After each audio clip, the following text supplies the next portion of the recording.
Hey everybody, welcome to the Book Nook. Today we're going to talk about a book that is dark, disturbing, and quite decadent.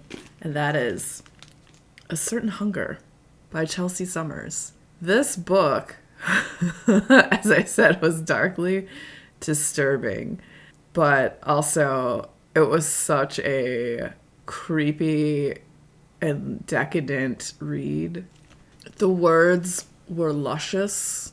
You almost felt reading them like if maybe you nibbled on a page, you might taste just what this author is describing. The descriptions of food and just the descriptions and the way it's written.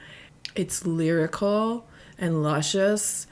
The words are so eloquent and just alive that you literally can almost taste them. This book centers around a woman who is quite deranged, named Dorothy Daniels. She's a food critic. She is her own woman. The themes in this book, there's amazing food descriptions. There's sex, there's murder. And I think what I liked about it the most was just like the way this author writes.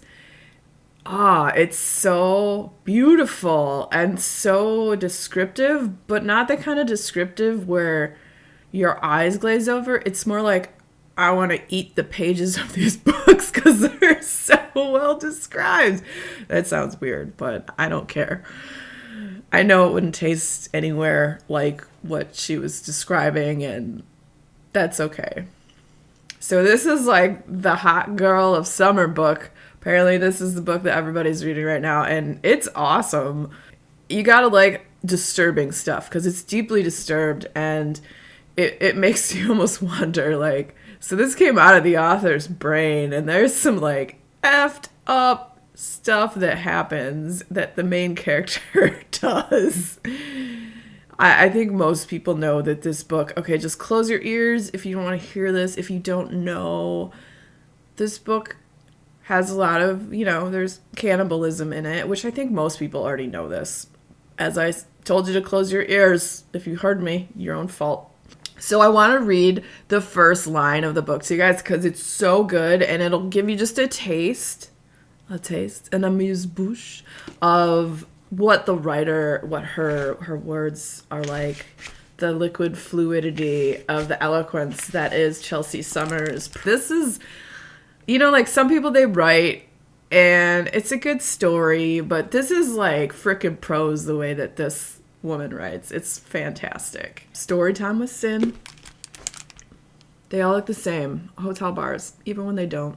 The oak and the glass, the palms in the bottles, the lighting that casts that singular glow, wrapping you in its warmth and pin-spotting your loneliness.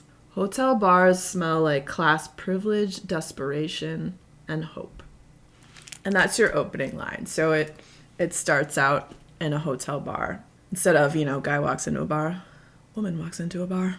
I wouldn't recommend this to, like, just your average fiction reader because it's disturbing. If you like thrillers and horror, and it would probably almost be better to know you're going into this with, like, that cannibalism is going to be present so you're not super as much shocked. I would highly recommend this. I gave this book 4 stars. The character of Dorothy Daniels, deeply demented, that Dorothy Daniels. To be inside that woman's head was disturbing, just how she viewed things and just how, like, her ideas of stuff. The plot and the timeline flowed really well. Just overall was a fantastically woven story. I can't even think of anything to compare this book to currently. I don't think I've read, I don't think I've read anything about cannibalism before.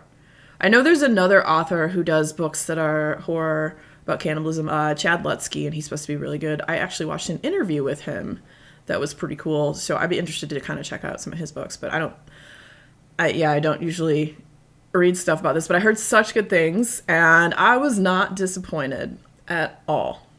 Thank you so much, everyone, for joining me today in the Book Nook. If you had fun hanging out, boop that like button. Come back, see me again. And I will have a link down below for this book if you wanted to check it out.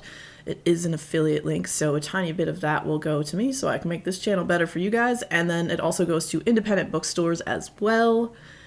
So thank you again. And until next time, we'll see you later. Bye!